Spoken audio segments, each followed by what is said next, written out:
I always like a little alternate interpretation. Let's take something and let's reinterpret it through a new lens. Now, here's the thing, though, with alternate interpretations. The alternate interpretation has to create a new subtext for a series. In other words, it's something that you look at in the background, but you are not allowed to actually change the text of a series. It's just supposed to cast what happens on the series in a new light.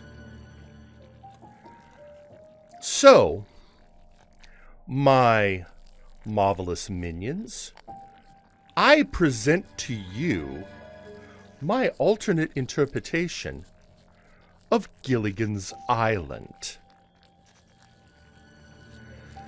So, now remember, this is subtext. You need to keep this in mind anytime you watch an episode of Gilligan's Island now, going, well, this is what's actually going on in the background.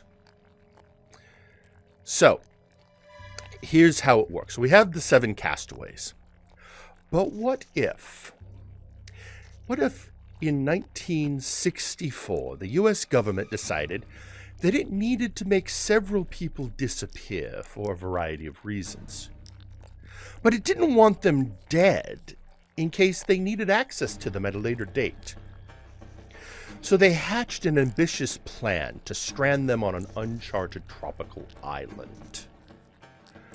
But it hinged on them not knowing they were there deliberately.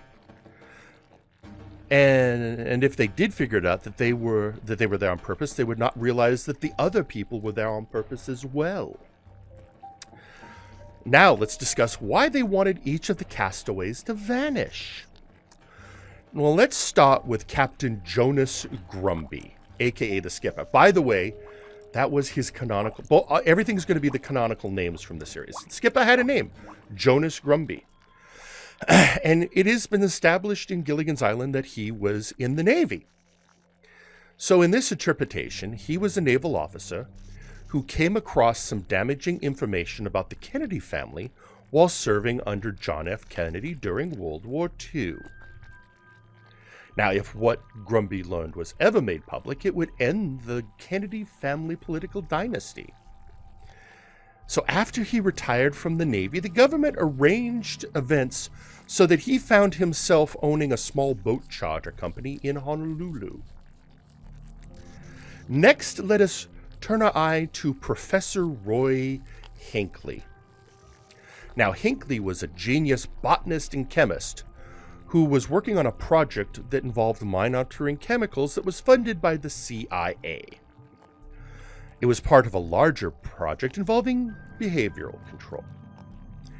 Unfortunately for Hinckley, he was smart enough to deduce the real purpose of the project. And in disgust, he quit. And then he took a job as a high school science teacher while deciding what to do about what he had learned. While this was going on, he received an offer to join a botanical study in Hawaii. And one of his fellow researchers suggested he might find it interesting to take a charter cruise out of Honolulu. Then you have Thurston and Eunice Howell. Well, Thurston Howell III was an old money robber baron. A major part of his financial empire was arms manufacturing, because it's quite lucrative. But in the wake of the assassination of President Kennedy and the ongoing war in Vietnam, he had a change of heart about that part of his business. And he was going to shut down his munitions operation. Well, that would not do. But he was powerful enough that no one wanted to risk his death. So he was brought to Honolulu by his government contacts to discuss what his plans were. And after a particularly taxing meeting, he was convinced to take a break. Perhaps a 3-hour boat tour. Now, Mrs. Howell was exactly what she seemed to be. An aging socialite who was just accompanying her husband. She's the one innocent on the island. Now, Ginger Grant. Ginger Grant, well-known actress and singer. She was also having an affair with a high-ranking politician whose pillow talk let her know things that were, let's say, not good for her to know. But in the wake of the death of Marilyn Monroe, it was determined that adding her to the ill-fated boat tour was the best way to deal with her. A surprisingly well-paying musical review in Honolulu was offered to her. Now, then we have sweet little Mary Ann Summers. Mary Ann was a simple farm girl from Winfield, Texas. Or so she would have you believe. In reality, Mary Ann was a deep-cover KGB sleeper agent. The government learned of a Soviet operation she was part of and knew they would be making a move soon. Well, realizing that they could take out a key member of the KGB team, this would lead the operation to be aborted. However, they wanted her alive in case they needed to have a spy for a show trial. So it was arranged for Mary Ann to win a trip to Honolulu, complete with a 3-hour boat charter cruise. Now, Mary Ann could not skip the trip without raising suspicion, so she went. Of all of the castaways, she is the one that harbors some suspicion about what is really going on, but can't reveal it for fear of breaking her cover.